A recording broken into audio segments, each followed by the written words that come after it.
நான் first mayor ஆகிட்டு ஒரு 3 நாளில் ஒரு ஃபங்க்ஷன் இருந்தது. அப்போது எதுவுமே எனக்கு தெரியாது.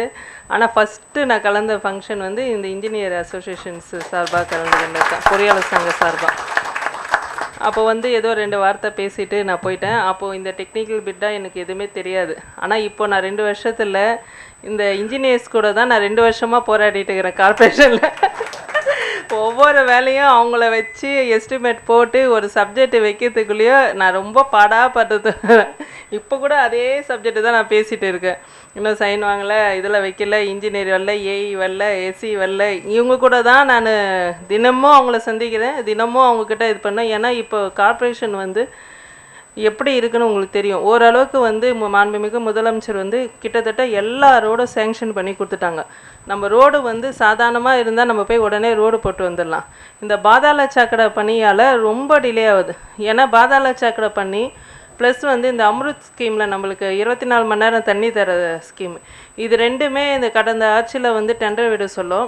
இந்த அம்ருத் லைன் வந்து தனியாக வந்திருக்கணும், பாதாள சாக்கடை வந்து இந்த சென்டராக வரும். எப்போவுமே எங்கே பண்ணாலும் அந்த முறையில் தான் பண்ணுவாங்க.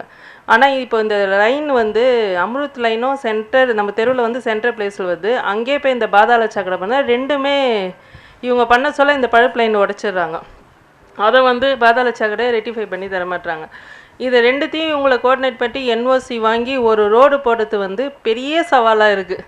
ஒவ்வொரு ரோடும் அவங்கக்கிட்ட என்ஓசி, ஏன்னா இவங்க உடைச்சிட்டோன்னா பாதாள சாக்கடை வந்து அதை ரெடி பண்ணி தர மாட்டோம், வந்து நாங்கள் முடிச்சிட்டோம், நாங்கள் பண்ண மாட்டேன்றாங்க.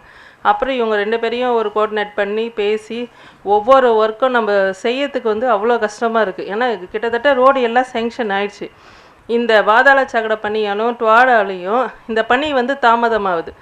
ஆனால் ரோடு மொத்தமே சேங்ஷன் ஆகி அழகாக ஆகிடும். இந்த கடந்த அதே சமயத்தில் 10 வருஷம் கடந்த ஆட்சியில் 10 வருஷம் ஒரு இடத்துல கூட ஒரு ட்ரெயின் கட்டலை.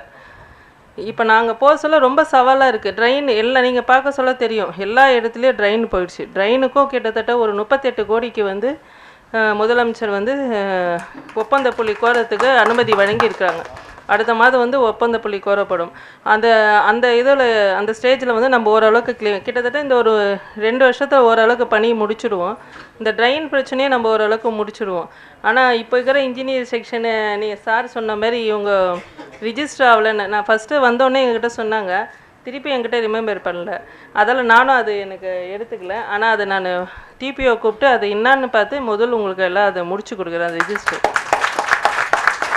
அதே போல் தகுதியான கான்ட்ராக்டர் வந்து கார்ப்பரேஷனில் ஒர்க் தரலன்றாங்க. அப்படிலாம் ஒன்றும் இல்லை. நீங்களாம் சால்வன்சி எடுத்துகிட்டு அந்த ஒர்க்கு ப்ரொசீஜராக நம்ம போனோம்னா அந்த கிரேட் பிரகாரம் நம்ம ஒர்க் எடுத்து யார் வேணால் செய்யலாம்.